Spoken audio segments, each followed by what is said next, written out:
Բարի եկած Աստվածաշունչի սերդողության։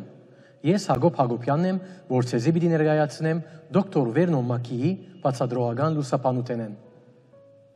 Այսօր պիտի սկսենք Հեսուի գիրքը։ Հեսուն անցմն է, որում պետք է ծանոթանանք։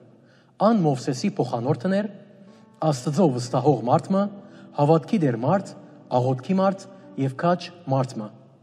Հեսուն ուներ առաջնորդի կարողություն եւ խանդավառություն իր գոչումի նկատմամբ։ Այդ կերպով ան Քրիստոսի նման էր։ Անոր անունը կնշանակե Եհովան փրկություն է։ Իսկ նոր գդագարանին մեջ նույն անունը հեշվայ է կամ Հիսուս։ Սակայն Հեսուն սովորական մարդն էր։ Գիրքը կսկսի առաջին գլխում մեջ փրկության ամբողջացումով, որը սկսավ Ելից կրկին մեջ։ Առաջին համարի մեջ կգարտանք հետևյալը. այն երգիրը, որ մտան, եւ Հեսուին հանձնարարությունն ու առաջնորդությունը։ Սիրելիներ, Հեսուի կրկին մեծակույն նյութը դիրաբեդումն է։ Միտքդ բահե այս բառը։ Դիրաբեդումը այստեղ շատ կարևոր բառ է։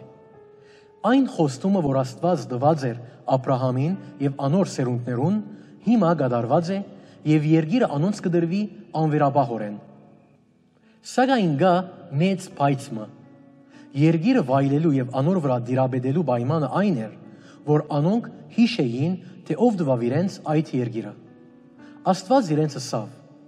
«Ձեր ոտքին բոլոր գողած դեղերը ցեզի պիտի տամ»։ Սիրելիներ, Աստված անոնց տվավ 300,000 քառակուսի մղոն,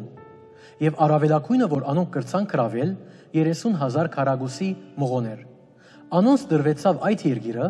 բայց երբեք չի դրաբեդեցին անոր ամբողջությամբ։ Ինչ կնշանակի այս մեկը մեզի համար այսօր։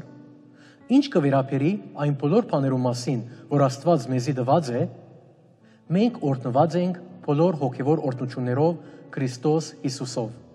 Սակայն մեզ քանիներն են, որոնք կվայելեն այդ օրհնությունները։ Դուն եւ ես կրնանք ունենալ հոգևոր բարգեւներ Հիսուս Քրիստոսի մահվան եւ թաղման եւ հարության միջոցով։ Եթե գիշեք սիրելիներ, Պողոս ասավ Գողոսացիս 2:1-ի մեջ, որ անոնք պետք էր փնտրեին վերի բաները։ Արդյոք մենք վերի բաները կփնտրենք։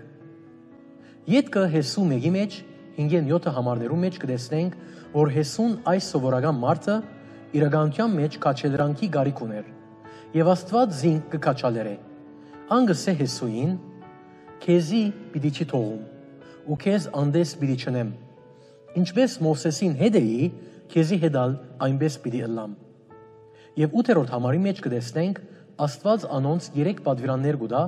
հաջող եւ փառքաված ըլլալու համար։ Անոնք պետք չէ հերանան այս գրված օրենքի կրքեն։ Անոնք պետք է խորին անոր շուրջ բահեն եւ կորզատրեն զայն։ Սիրելիս,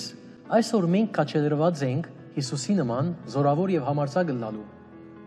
Մենք պետք է ունենանք մեր ցերկերում մեջ Աստծո խոսքը որպես սուր,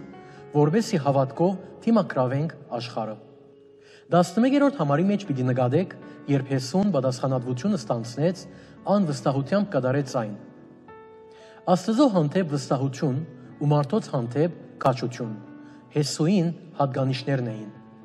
Այսօր մենք պետք ունենք նույն համոզմունքին եւ քաջության համարձակորեն ըսելու դերը իմ օգնականս է։ Ետքը 11-րդ համարեն կարևոր տասը կսորվենք այս կրկին մեծակույն նյութին դիրաբեդության նյութին։ Իսրայելի սեփականությունը այդ երկրին առանց պայմանի էր, բայց Իսրայելի դիրաբեդելը այդ երկրին պայմանավոր էր։ Անոնք պետք էր ներս մտնեին անոր դիրաբեդելու համար։ Եվ սիրելիներ, մեզի համար տասը այն է, որ եթե գուզենք ստանալ մեր հոգևոր օրհնությունները, պետք է ամեն օր Սուրբ Հոգին լեցունություն ունենանք Քրիստոսի հետ քալելու եւ ապրելու համար։ Ուրիշ տասը եւս կսորվենք 12-14 համարներու մեջ, երկու ցեղեր կան, Ռուբենն ու Գադը եւ Մանասեի գես ցեղը, սխալ գոմը գդիրաբեդեն, այսինքն Հորդանան քեդի արևելյան գոմը, որովհետեւ անոնք չէին ուզեր անցնել մույս գոմը երգիրը մտնելու համար։ Եվ ետքը 14-րդ համարի մեջ կտեսնենք, որ այս երկու կես ցեղերը ստիպված պետք էր անցնեին ներս մտնելու համար, որովհետև չես կրնար դիրոջ պատերազմը պատերազմիլ դուրսեն գեցած առանց ներս մտնելու։ Սիրելիս, դու պետք է հագվիս Աստծո ամբողջ սպառազինությունը, եւ Աստծո այդ սպառազինությունը Քրիստոսն է։ Այդ զրահը անոր փրկության գործն է մեզի համար, եւ այդ է միակ միջոցը, որով դու պիտի կարենաս պայքարիլ։ Այդ է մեծակույն նամակը այստեղ։